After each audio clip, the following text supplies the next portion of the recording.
देखिए नारायण स्कूल हिमांशु में 8th live standard. Programme दी हूँ आप लोगों को। Likita Y from 9th standard.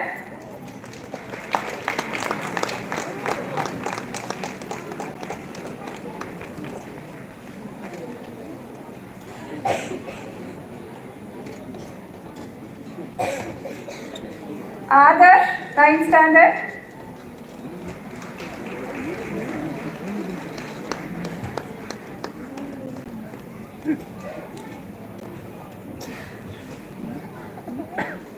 Ninth Olympiad, Swarup Srivatsar ji.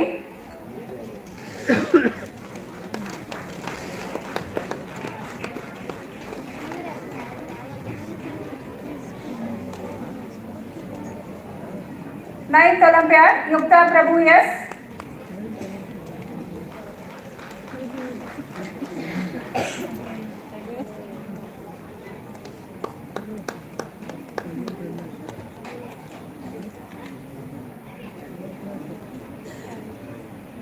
Now I take the opportunity to welcome the 100% attendance. Excellent attendance and punctuality are the keys for our students' success. Success definitely comes with hard work and determination, and most importantly by being present. The presence of a student in class shows not only his interest for studying but also his determination to succeed.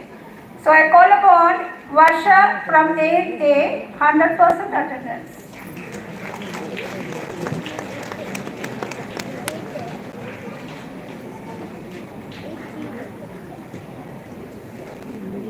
Trisha M, 8A.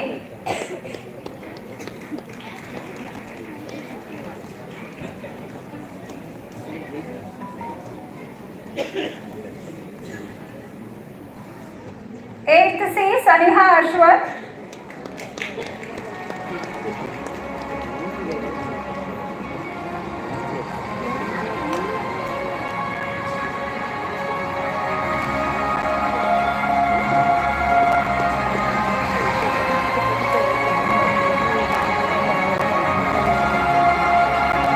Eighth Olympiad, Dhruvasai M.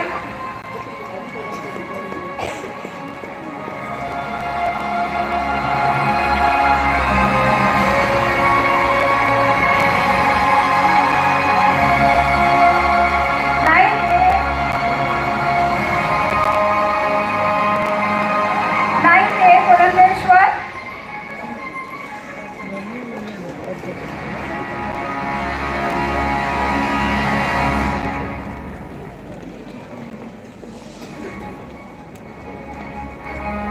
Ninth B, Nilotpara.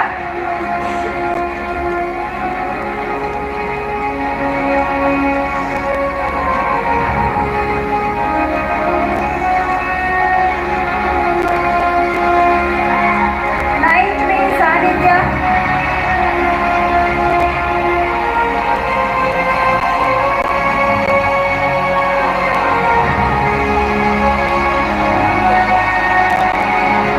Ninth B, Kirtana.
Aditi Sarvesh,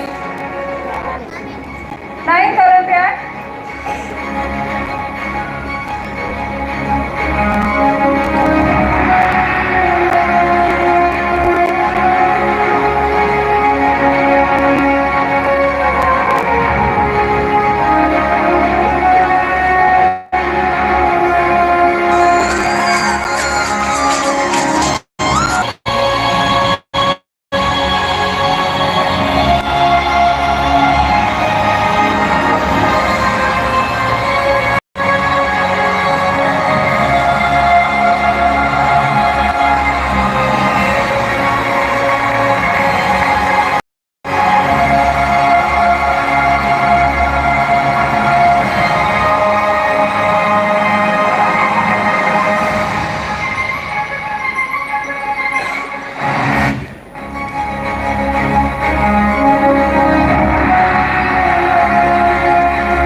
Big thank you, sirs, for kindly distributing the awards and to all of your encouraging these bright talents with your cheers.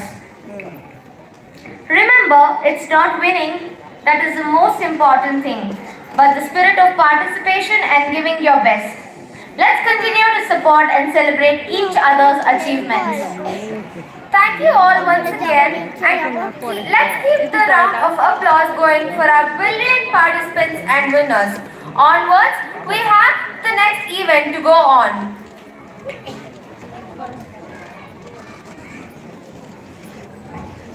Now, I request our chief guest, Shri Dr. K.R. Yogesh Prasad, scientist and engineer, UR Rao Satellite Center, Bengaluru. I request sir to enlighten us with his thoughts on this occasion and motivate our students.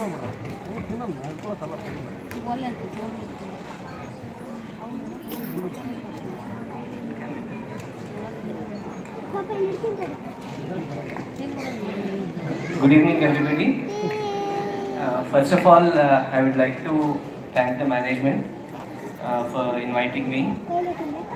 It's always a pleasure to be amongst the students and do our little bit to motivate them. So I consider it as my privilege to be here on this occasion. And I have a slightly different view of the chief guest. These annual functions are essentially for the sake of students. So that way, if you look at it, the real chief guests are the students and not the invitees. That is my personal opinion. And when I was asked to speak a few words on this occasion, I was wondering what would be an appropriate topic. Obviously, it cannot be something technical because the students will anyway learn it as part of their curriculum, and it would be, too much of stress to even have a technical talk on an occasion like this.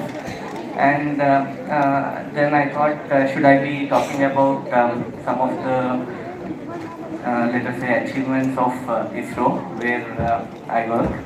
But then I felt that that information is also readily available on the internet, so there will be no value add to it. At the click of a mouse, you get all the information nowadays. So when I was kind of thinking about it, what I felt was some of my probably learnings over the past few years, some of the experience that I gained. Maybe I can, based on it, I can give some certain pointers to the students so that they can think about it. These are all my opinion or my personal expression of my thoughts. So it is up to the students to take it, think it, and then if they find it relevant, they can imbibe it into their day-to-day activities.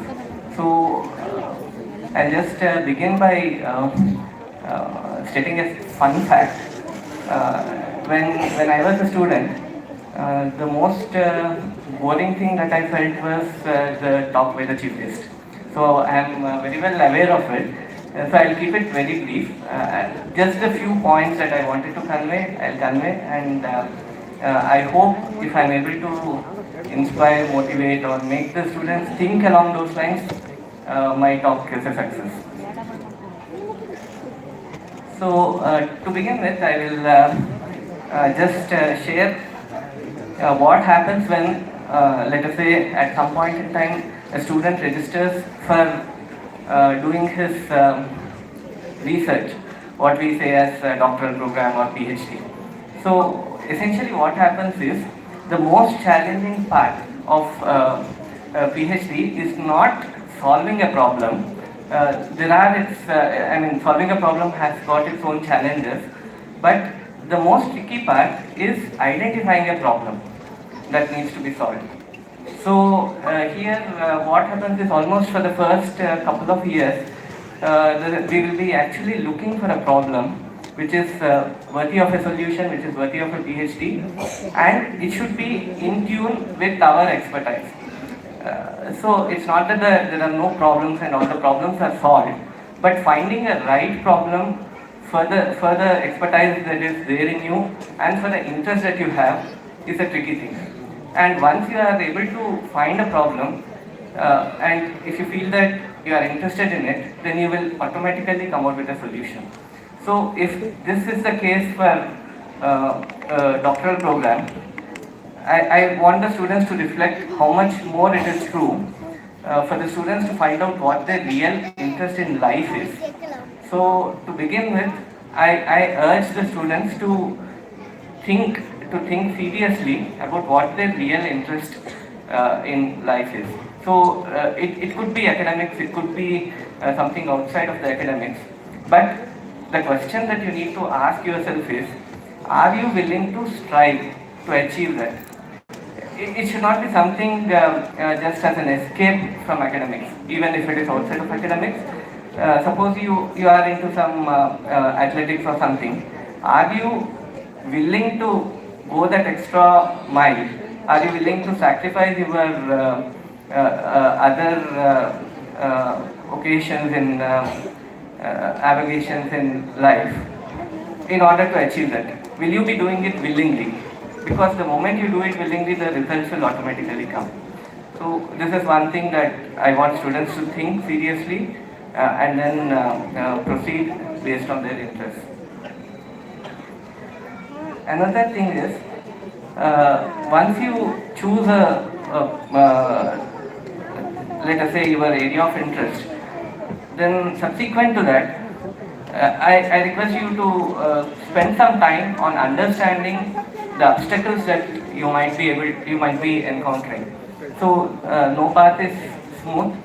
So you need to be aware of the obstacles, and sometimes being aware of the problem gives you the strength to overcome the problem. It is almost half the problem solved. So first try to understand the obstacles, and then the next part is how do you prepare mentally to tackle the problem.